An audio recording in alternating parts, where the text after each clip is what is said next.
This evening, as we tackle a very significant and critical subject, the subject of restoring biblical masculinity. This is the Inspired Family Leader Program, an inspiring, empowering, and challenging program, one that equips and empowers men to become better family leaders. I'm your host tonight. My name is Jesse Ainebiona, professionally trained as a mechanical engineer, an entrepreneur, a corporate trainer, a global speaker, a certified professional coach, and the training and development associate at Inspired Leaders International. I'm a husband to Diana, a father to Ruby, to Moriah, and to Jordan. And I'm delighted to be here tonight as we unravel the topic that I've already mentioned, the topic of restoring biblical masculinity. And together with me on the program is someone that I've known for some time now. He's not new on the show. He's been here before. Dr. Godfrey Siu. You are welcome. Thank you, Jesse. Great. Let's get straight into it with you. For those who are watching for the very first time, and by the way, men, I would like to invite you, I would like to encourage you, in case you are watching this, share this link with your friends. Let them also log in, let them watch. In case you are watching it live on Family TV, you can send a message to a colleague or in that WhatsApp group, tell them the program has begun. We need to empower each other as men, and there is no better place to be than being right here, right now. So Godfrey, yes, once again, you're welcome. Would you like to introduce yourself to our viewers tonight? Thank you, Jesse. Good evening, Jesse. Good evening, viewers and listeners, especially the men who are listening in today. Thank you very much for coming to listen. I am so glad to be here again. Yes. This is not my first time. I'm so grateful that you've given me the opportunity to come again to share a very important topic that touches all of us, but especially men. Yes. Great. So it's one thing to be a male. It's another to be a man. I'll say that again. It's one thing to be a male. It's another to be a man. Talking about restoring biblical masculinity. What is masculinity? And is there a biblical version to it? Okay, thank you. I think let me complete my introduction first. Give me a minute on that. Yes. I'm Siu Godfrey. I am married to Sarah, whom I believe is watching us, and she actually sent me with greetings to you and all the viewers. Great. So thank you very much, Sarah, for preparing me to come here. We have got 4 children, Natasha, Nicole, Samara, and Joshua. These are our biological children. But I am a father to many others. There are many that we look after, both directly, but also those whom we model and call me father.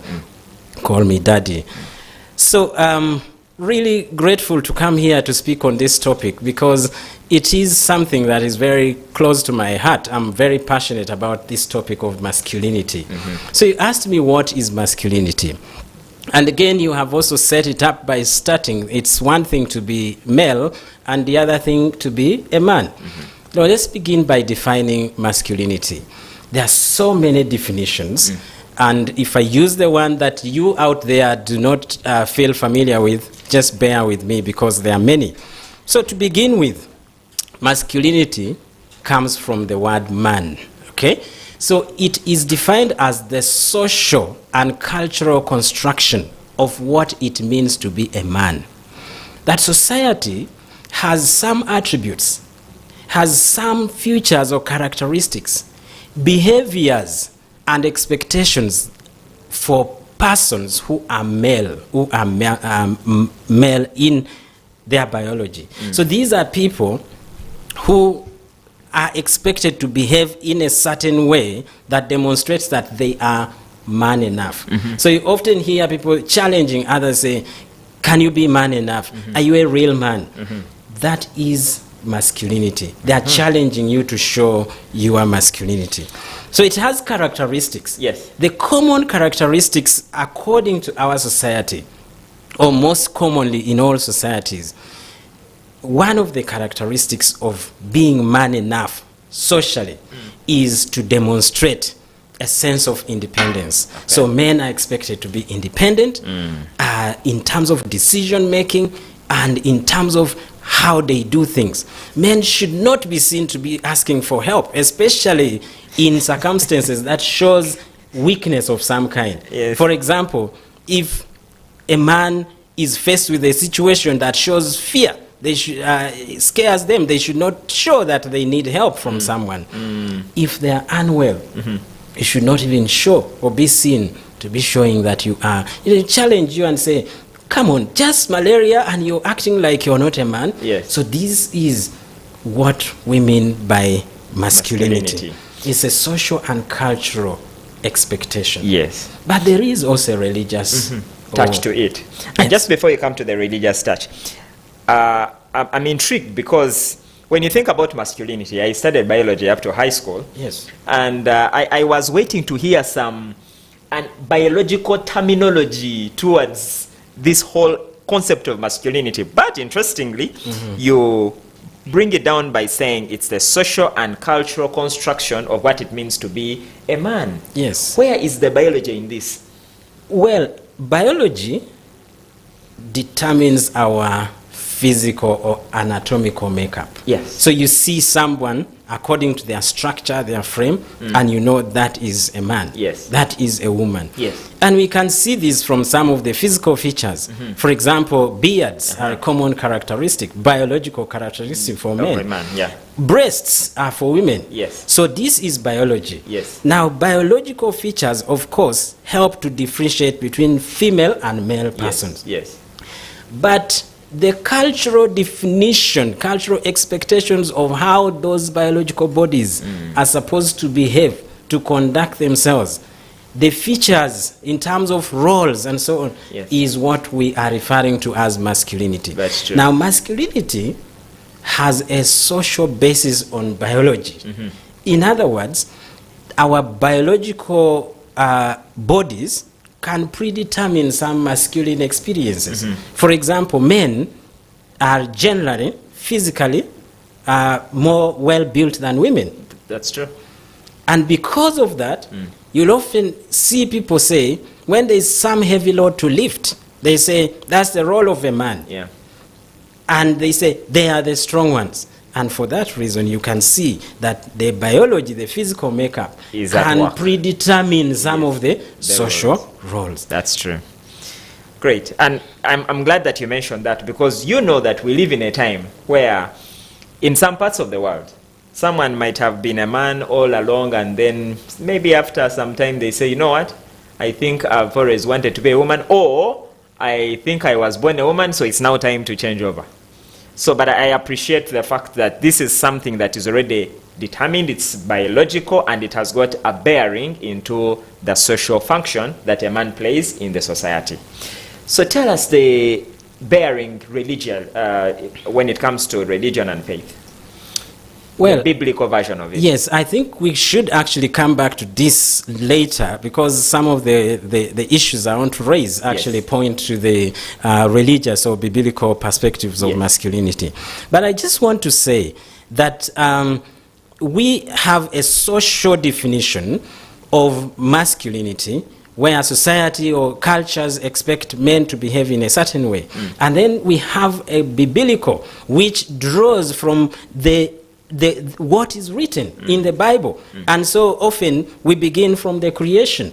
Who was created? Man was created by God. And we know how the creation story is. And then we know how God saw that man was living alone. It's not good for man to be alone. Let us make for him a suitable helper. So sometimes we draw from that in terms of our religious beliefs to actually justify certain things in the Bible and say this is the biblical perspective. But within the Bible, we see two parts of the Bible. We see the Old Testament, where we see certain characteristics right from creation to the time when man got a partner, a woman or wife, as we know, and then the fall of man. When man falls, when man sins, we see again a different relationship between man and God. We see a man who had been given the freedom to enjoy everything and to be responsible, and so becoming irresponsible, a fallen man who must toil to earn a living. And the woman is also given her own share of punishment. Yeah. Then the New Testament, we see a different story. Jesus overturns the whole thing from fallen man to a new type of masculinity. For instance, we know very well that the Bible says in Ephesians 5, very common scripture, husbands, love your wives as Christ loved the church. That is a different instruction, a different model of masculinity now that we see. Unlike in the Old Testament, where we see men marrying so many women, the likes of Solomon and even David falling and so on. We see a very new form of masculinity being emphasized in the New Testament. And of course, Jesus Christ himself gives us a perfect model of what it means to be truly masculine. He worked hard, he had the courage to take on even those who were misusing the temples, and he whipped them, but he was also loving, so caring. That is the version of masculinity that we see in the Bible. So in Jesus we have a model man. Exactly. Thank you. Today there is this concept of toxic masculinity. Tell us a bit more about that. Okay, so I'll tell this through a story of research that I have conducted. I do a lot of research in the area of men and women's health as well as and children. But a couple of years ago, I spent 1 year in a village in eastern Uganda, just studying men's lives, how it relates with health, and how social characteristics and behaviors can determine men's health, especially HIV and related uptake of HIV treatment. So we're studying what is masculinity according to this society. I discovered two forms of masculinity. One, reputational masculinities. Reputational. Okay. So the reputational masculinity referred to characteristics that were endorsed by fellow men, but which arose from toxic activities that men undertook. These characteristics of this kind of masculinity included intense competition for sexual partners in the community, being so courageous to the extent that a man would not step back even in situations of danger. Compulsory leisure expenditure, that you earned money but your friends, your colleagues are waiting for you. If you sold your cow, for example, colleagues are waiting for you to take them to drink alcohol. They are waiting for you to take them for a meal in the hotel. If you don't do that, you are not man enough. Now, these ideals of reputational masculinity contradicted family values, because men, for example, took risk in sexuality. They competed for sexual partners. People earned a right to be the first person to have a sexual relationship with a new woman and so on. And this was sometimes it resulted in fights and a lot of conflict between the men in the community. When you look at these forms of masculinity, expression of manliness through these forms, reputational masculinities can be categorized as toxic masculinities because they come with negative consequences to men and their families. So what I'm picking here is something quite interesting, that what you have defined as reputational masculinity is like things men do by association. So because of the association that you're keeping, because of the company that you're keeping, you are doing things that your colleagues, that your close people, your close men, and those company, inner circle, that close company, the people that they are doing, like having multiple sexual partners, compulsory leisure activities, being courageous in things that may not even demand one to do, to take certain risks, and being violent, being aggressive to fellow men, and to women especially. So gender-based violence is one of those key characteristics of reputational masculinity. And it's quite toxic because, you know, through GBV, we see what is happening. Gender-based violence harms women and also men themselves. It harms a man's respect, a sense of, you know, humanity is completely undermined after committing an act of violence, for instance. That's true. So for the men out there, who have you allowed to come into your space and influence your concept of masculinity? Because as we are learning here, the people that are around you will influence the kind of man you become. You better surround yourself with men that are positive, uplifting, and are going to help you to have a healthy concept of masculinity. So that was reputational masculinity.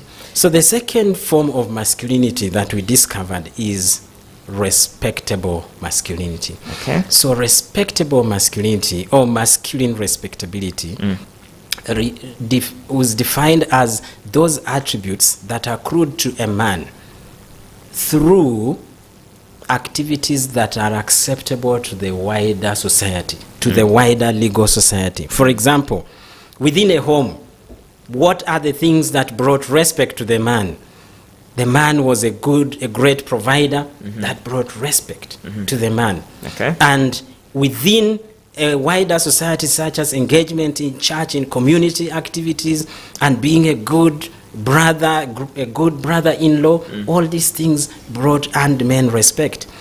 And men adhered to both forms of masculinity. They aspired sometimes to be good men, respectable, but many times also they aspired to be acceptable within the social company that they maintained. And this created a lot of conflict in the man. Okay. Where do you go? Do you go to the colleagues, to friends, and do what they are doing? Or do you go with this aspect of respect? This kind of dilemma is troublesome for most men. And you can see it's not something that sometimes it's kind of beyond the person's control. It appears like you can't really stop, you can't tell your colleagues you cannot come along with them because they will judge you as not good enough, as not a nice person, and they will actually even excommunicate you from their company. So that's how we see social norms working, that you're sort of compelled. And many of our men find themselves trapped in that situation. They are trapped in the sense that is this force, unseen force, that is sort of surrounding you. You want to change, but it's impossible to do that. And sometimes people wonder, why is this man like this? We need help. So interesting. How does a man find himself in the reputational masculinity, and how come others get into the respectable masculinity? What are some of the factors that cause this divide between these two? Yes, so masculinity is a social construct. It means that it is something that is deeply rooted within a certain society. How that society sees men, how it expects. And so the social norms around it are associated with sanctions. Sanctions are, if we can say, are sort of punishments. If you don't behave in a certain way, society will find a way of punishing you. They will punish you either by rejecting you in the social company, or by, you know, they keep reassuring you, you are not fitting, you are not man enough. So men find themselves therefore having to find a way to fit, and that is now conforming to the social norms. Now, there are some men who can, as a result of either exposure or upbringing, who can actually free themselves from these social norms which are tight, which are, you know, coming with sanctions, and they are deeply ingrained in how we are brought up. Some men are able. And one thing that is very helpful is identifying with Christ Jesus and becoming a follower, and then you see a different version of masculinity. But also, of course, how we are brought up. If you brought up in a family where the family believes that we are not going to adhere to the social norms which are negative, this kind of person will free themselves. So how we bring up children, for instance, do we socialize boys and girls as equal? Do we tell boys, come on, don't cry like a girl all the time? Do we tell them, do not do this because you are a boy? And do we model them well? So if we model, for example, boys by, drinking and there's beer all over the house all the time, what's going to happen? They will certainly do that. They will do that. Yes. And then we shall say, but how come this boy is a drunkard? So you're doing it. So that's how some men are able to operate in a different form of masculinity than the one that their society is forcing on them. Okay. So already I can tell that one's relationship with Jesus will have certainly an implication on the kind of man you become. It influences many things, your choices, your values, your behaviors, and generally what kind of man you're going to aspire to be. That said, in your opinion or observation, what is the predicament of men in today's society? That's an interesting question, but also a very important question because it highlights the plight of men. Today, we can say that men are in a crisis. And I mean adult men and young men as well. Tell me about this crisis. If you look at the statistics of Uganda or international, you'll be shocked about indicators around men. Men are the majority in prisons. True or false? True. You go to Luzira, maybe 90% of the people who have committed crimes and are in jail are men. There are so many men who have children, but they don't know that those children exist. About 45% of men are staying without their children. They have fathered these children and the children are elsewhere. Somewhere there. Being looked after either by the mothers of those children alone, meaning that they are not married to the mother of the child, or the child is being looked after by a grandmother or grandfather somewhere. So many men are absent in the lives of their children. So that was an example. So that was a situation of a man who has children, but is not available. It's not available to them, or even providing support. Is not providing. Okay. So there is a lot of disturbing statistics among the drug abusers. The majority will be boys and men. Among the men among the people who batter women, who do what we call gender-based violence, the majority are men. In fact, the statistics in Uganda show that 56% of the women will have experienced domestic violence or intimate partner violence. Who is doing this? It is the men. So there is crisis. But also, men are failing to fit in their families. Why? Because the traditional roles and norms that defined a man, such as providing, are not easily tenable right now. There are many men who don't have work, so they can't provide for the family properly. There are many women today who are providers more than their husbands, and so that challenges a man's construction of masculinity. See, providing is one thing that made a man enough. Yes. But now most men are not able to provide. That's a crisis. And so when that opportunity is taken away, it has a way it affects a man's identity. It damages the man's image, identity, self-confidence. And many men who have failed to cope with this kind of frustration respond in a negative way. They respond through violence, being rude, not being loving, and sometimes they respond by disappearing from home, going away, running away. And we hear now these days those days we would hear that women are the ones who leave the home, Yes. separate, and the woman goes away. But these days it is the men. Men have left their homes. Boys who make girls pregnant, they run away from the villages and go and hide. That is the plight of man today. Wow. There is a huge crisis. When you mentioned the example of men not being able to provide, I also figured another one quite close, where you have a couple, man and woman, husband and wife, they are both working, but the wife is bringing in more than the man. And that alone makes the man feel like, am I man enough? Exactly. And I think that is because the men have been trained to believe that they are the ones who must earn more money all the time. But that's not always the reality. That's true. Yes. We marry wives who are educated and they get good jobs and, Great opportunity. Yes. And so instead of spending time being angry that I'm not man enough, find a way of discussing this and make the income that the woman is earning be the family income. And this is possible. But of course, I understand how challenging it can be, because most men have been raised from childhood to believe that they are more superior than the women. And that is where there is a crisis. Yeah.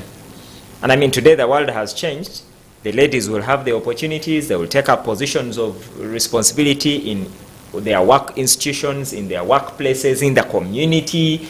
And so it is us, the men. And we're not saying we should take away anything from the ladies. We should not take away anything from the women. But we, the men, need to look at that in a healthy way. Yes, and it's not only the men. By the way, we should actually emphasize this, that women also help to perpetuate this sense of masculinity that we are referring to right now. Talk about that, Women, the role of women in perpetuating masculinity. Exactly. Women are also socialized. They grow up in the same environment as men. And so women are told, this is your role. You are a homemaker. You should be the one washing the children. You should be doing all these kinds of things. Women are not prepared properly, or usually often they are not prepared to be employees or workers, and they are not prepared to bring income to the family. Women are taught that if you get your money, then it's your money. Yes. And then this is a married woman, this is a woman who is living with a husband. How do you say this is your money only? But when the man earns, you say it is family money. That is where problems arise. We need to be socialized to live equally and to know that once you get married, there is no point saying this is my money and this is your money. Because women are going to have money, and it is going to be a problem if we emphasize that it's women's money. And then we force men to keep begging even when their wife has money. Men run away from home. They don't want to be home because they are challenged. We need to live like we have been joined by our Lord Jesus, who says love each other and share everything, including the money. Great. So we need to redefine our beliefs. We need to stop the thinking that a woman's money is her money and a man's money is our money. We need to rethink some of those things. We need to rethink some of those beliefs so that we can have a redefined sense of masculinity in the home. We have looked at what masculinity is. We have seen the plight of men. We have seen the challenges that men are facing in society. And shortly, we'll be taking a break. But right after the break, we are going to be looking at what we can do to restore masculinity as God intended this to be. Don't touch that dial. Don't go away. We'll be right back after the break as we continue to explore this topic of restoring biblical masculinity. See you after the break. Family TV, enriching lives.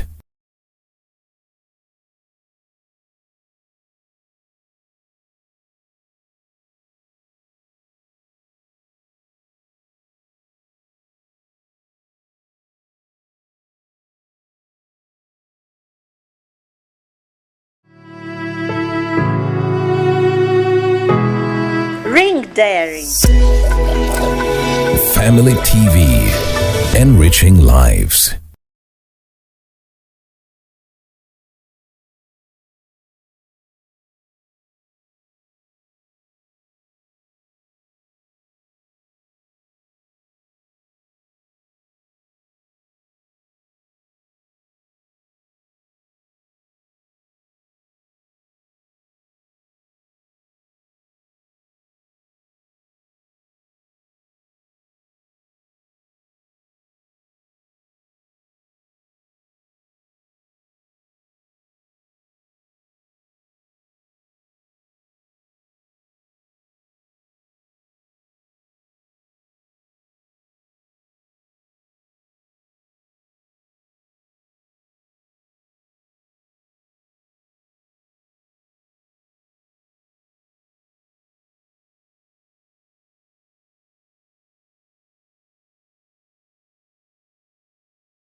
just one wife, that you need the leadership skills of a general Yes. to lead an army of one woman.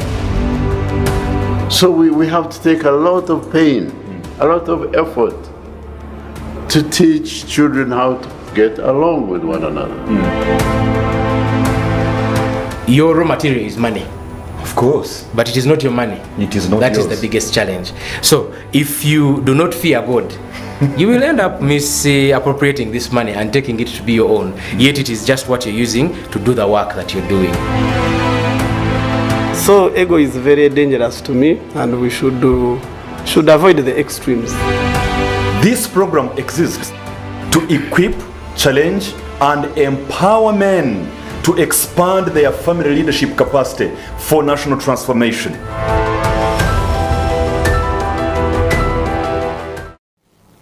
Welcome back to the Inspired Family Leader Program. Today we are talking about restoring biblical masculinity. In the first segment of the program, we looked at what that means, and we also went ahead to discover what is the challenge, what is the plight, what is the predicament of many men in society. And there were some amazing statistics that we as men need to pay attention to and begin to think about what we can do to change those figures. Moving on now, I'd like to check in with you, Godfrey. What can we do to restore this masculinity and take it back to where it was intended to be originally? Thank you. That is a very interesting question. First of all, we have already argued that men are under immense pressure from their societies, even from within families, from their culture, to adhere to certain ways of behaving, to be violent, to be courageous in a way, to be the provider, all these things. We also have seen that men and society has also misapplied the scriptures in many ways to justify certain ways and or behavior by men, and therefore affecting masculinity in a very dangerous way. So changing these things is not like a cup of tea. It's not so easy. Yes. Because we're dealing with deeply rooted social norms. It requires a concerted effort. But if I were to talk about what the role of the man himself should be, then I will say first that men must take personal responsibility. We must know as men that we are created in the image of God, and that as men we have a very unique position in our families and in our society. And I'll say this again, I said it last time, that men are the only privileged people to share the title Father with God. By saying we have a Father in heaven and I'm also a father on earth here in my family, I'm being called upon to emulate the characteristics of my Father in heaven. This is not to say that men should be God. We cannot become God. Yes. And certainly, we should not be the small gods also, which is unfortunately sometimes how some men are. They become the gods of their home. I have decreed, I have decided, I've done this. We must not misunderstand the intention of our God. Our God set a perfect example as a God who is a teacher, an instructor, a guide. He provides us commandments and shows us the consequences. When we disobey, when we sin, that God still has a mechanism for bringing us. Of course, the consequences of sin are death, ultimately. But no one has been struck by, for example, if they stole money today. God is not going to strike you down and you die there and then. Certainly. Now, our fathers, we the fathers on earth, when our child does something wrong, we get a panga and cut them. If our wives disobey or do something that is annoying to you, you get an axe and cut her down. That is not how our God does. So we need to go back to what our God teaches us. So this privilege of sharing the name with the Father comes with a deep sense of responsibility. Exactly. It is a responsibility. Actually, we keep saying it is not a title. You can't just be proud to be called Father. Your presence as a father must be positive. You have to live up to the expectations of that Exactly. privilege. So that your children, your wife will look up to you and say, our Father is here. Not where children run away when you arrive. Or when you come in, the children and the wife say, the lion has come.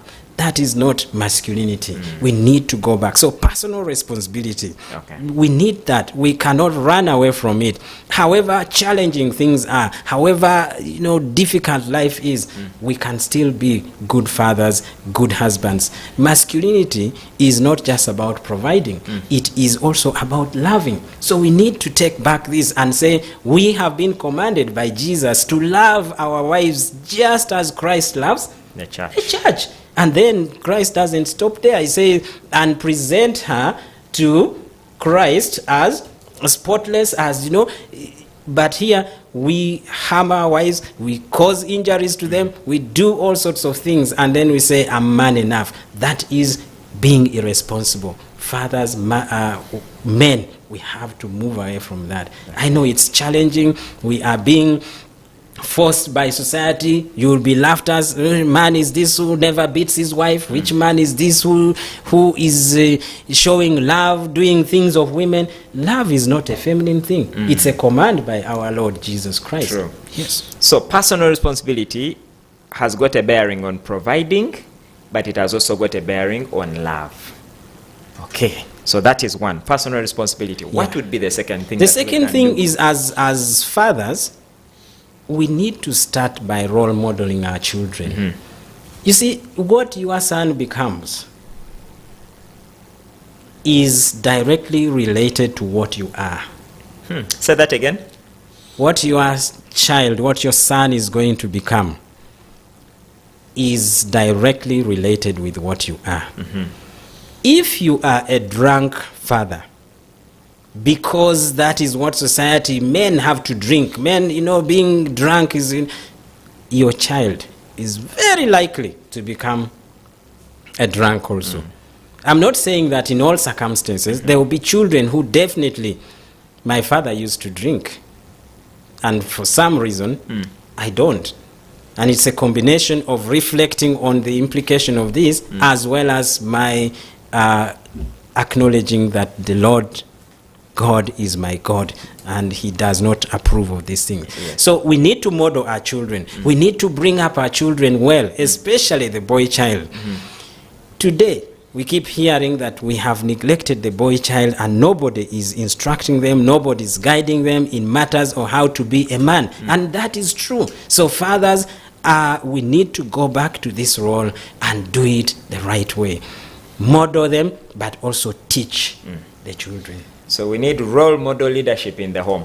Exactly. Because children will do what they see, not what we say. Yes. So they see and they will do what we see, not what we tell them. They will listen more. They will not listen to our advice. They will follow our example. Exactly. Okay. They will not listen to advice, even the teaching. They will even break the rules that we set because they see father comes back late all the time, and when he comes, he doesn't give explanation, doesn't even apologize to anybody. Father does things in the society that bring shame and so on.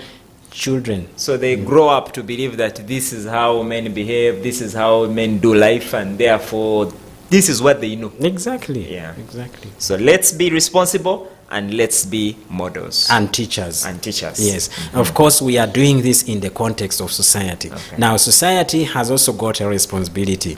At a societal level, we all need to rise up again against the negative norms of masculinity and negative ways of socializing or raising up children. Because if we are raising up a future generation, why should we be saying, as a woman, be careful, it's your money, and when you get married, please don't trust the man.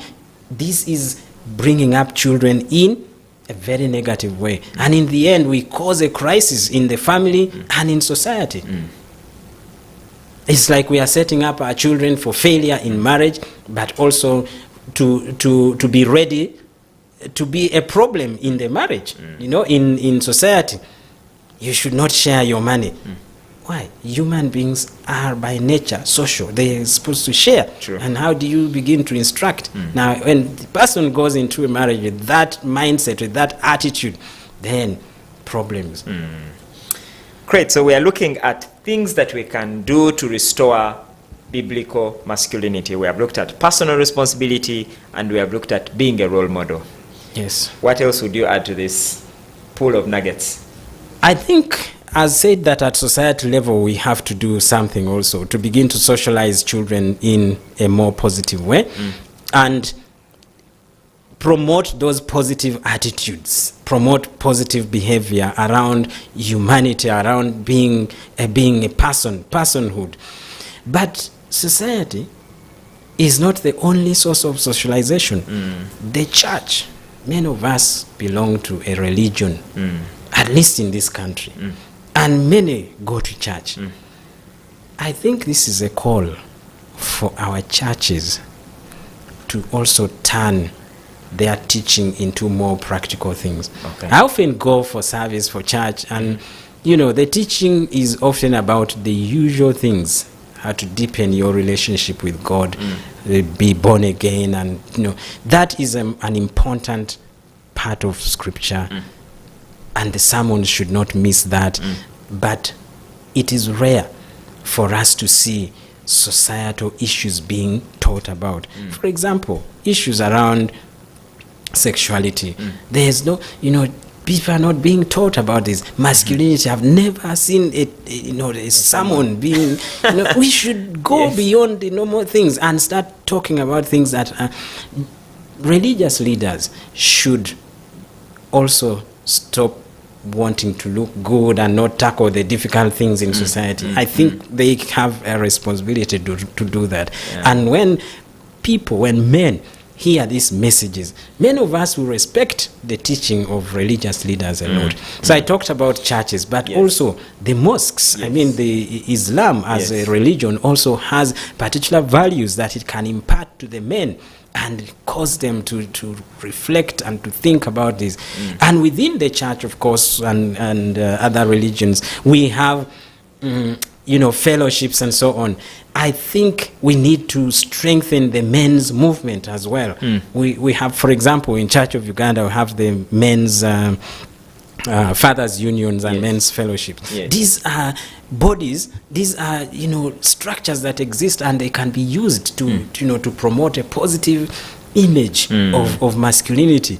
They should even go beyond and reach out, you know, do outreaches and go to schools and go and teach. I think this kind of, you know, will spread a positive message. And we need to overwhelm people with positive messages about masculinity. Very true. And I'm glad that you bring up some of the things that we can do in the community, kind of who can come on board to continue to do this, because as we believe, it takes a village to raise a child. So it's not going to be done by just the parent, it's not going to be done by just the father. I'm glad that you bring in the role of the church and for the role of the other faiths in this particular case. I am also aware that in Rotary, in one of the districts in Rotary, the main project has been around uplifting the boy-child initiative. And what that means is going out there, talking to the boy-child, talking about matters of anger, talking about matters of work, talking about matters of sex, talking about matters of relationships, helping the boy child, uplifting the boy child, because we have realized, as you shared in your research, that the girl child has been empowered and the boy was left behind. And we shouldn't take away any effort from empowering the girl child, but let us also bring the boy so that the two can be empowered together. So I'm hearing a number of things that we can do in the community, the Fathers Union, maybe even the Mothers Union, the way they train the girls. Could they also come up with could they also do something with the boys? Exactly. I think Mothers Union, you really have a role, because you train the girls, you train your daughters very well to be good wives, but who is going to marry them? I think you should also extend a hand to those sons of in-law of yours, so that the boys can also get instruction and benefit from your role as mothers who socialize children. Yes. Certainly, women have got a big role to play, because in Rotary, just like I mentioned, when the idea of uplifting the boy child came up, the first people to get hold of this concept were the women, because it's interesting. They knew the gravity of the situation. Exactly. So we really appreciate you for the efforts that you're playing, the women out there. Mothers play a great role. Many mothers have made men become men. Yes. So many. You know, and I was still talking about what we can do. So we looked at the role of the man himself, the role of the religious faith based institutions, and other institutions like the Rotary and other structures that exist in society. Yes. But we also have government. Yes. Government cannot excuse itself from this role of shaping positive masculinities, because if men are behaving the right way and doing the role, it is government ultimately that benefits. Because if you look at the consequences, the negative consequences of toxic masculinity, it comes down to health, poor health, and then the government is spending a lot of money on managing health, risk behavior such as smoking. Eventually men get lung cancer and so on. So government must take interest, and I'm sure that there are initiatives at government level to try and improve men's lives and involvement in family life and shaping a positive identity and masculinity. For someone who may be watching the program and maybe has got the power and authority to do something as a government leader, what would you say to them? Like, what are some of the 3 things they could do as government to make a difference in this area? First of all, I think policies and strategies. Government's role is to set strategy, to set policies, and then to avail those policies to people in terms of services, in terms of programs. And government has service delivery mechanisms and structures, right from the central government to the local government. Okay. So they can use those structures to actually deliver educational programs to the population. But also government works with development partners. Okay. There are these organizations, NGOs that are running programs. I think these NGOs need to pick up this area. I know that there has been a lot of interest in it, but there is still limited programming in the field, in this area of influencing positive masculinities. We need to see that there is more investment in this area.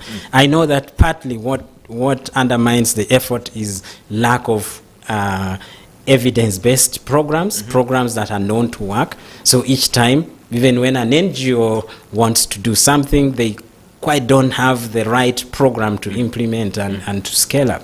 So in fact, this is now maybe the opportunity I have to say that I've been involved in developing some of these kind of programs and implementing them through development of parenting interventions, parenting programs that influence men and women.